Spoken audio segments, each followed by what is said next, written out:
Okay, explaining hybrid system. Okay, normally makikita natin sa mga posting, sa mga Facebook ads, sa mga video sponsors na hybrid system can give you 10,000 peso savings. 15 kilowatt hybrid system that can give you about 10 to 15,000 peso savings, no?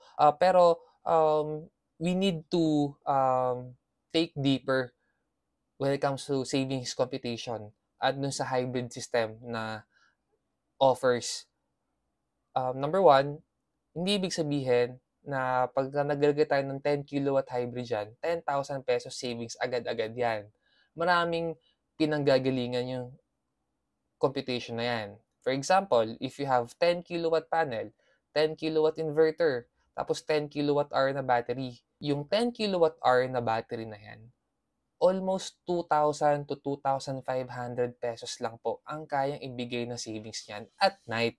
So, if you have 10,000 na bill, tapos we're gonna put 10 kilowatt hybrid system na meron 10 kilowatt hour na battery, hindi po mag-zero bill kayo niyan. Okay? Kaya, we highly recommend na talagang makapagbigay ng tamang system for you kasi po, hindi po biro yung cost ng hybrid system natin.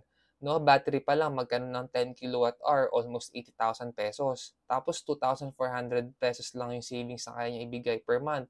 Maximize na ho yun. So, normally po, kukuhain natin yung nighttime consumption mo dyan. For example, you have 10,000 pesos na bill. Tapos mas malakas ka pa sa gabi.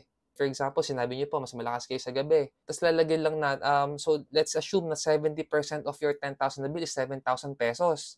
Tapos yung 10 kilowatt hour na battery lang can give you 2,500 savings per month. So imagine, tatlong 10 kilowatt yung ilalagay natin. Ma-sustain ng battery system natin yung worth 7,000 pesos mo na nighttime consumption. So masyadong malaki yung magiging investment cost mo.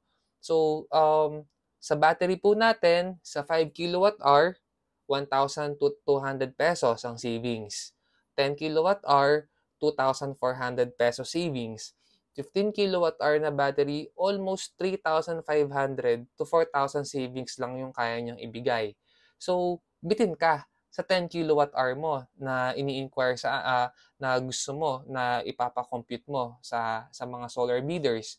So, mahalaga po na mabigay po namin or ng iba yung magiging expectation na savings na yan pagdating sa hybrid. Kasi masyado pong complex, maraming pwedeng panggalingan yung savings na binibigay ho namin.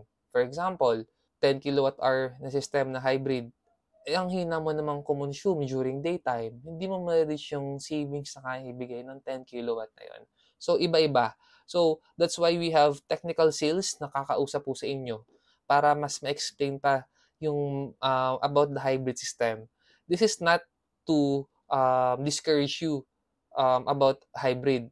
But, kumbaga po, para mas maging cost efficient po sa inyo, we need to know what are your needs talaga. No? Kaya po, talagang pagtyagaan nyo na po kami kung marami po kaming question sa inyo kasi ayaw naman po namin na naglagay po tayo ng system dyan is talagang mabibitin kayo sa savings na kayang ibigay ng system natin. So, we are here to manage your savings, your expectations, and yung system na ilalagay namin sa inyo. If ever po na magpakabit po kayo ng solar sa amin.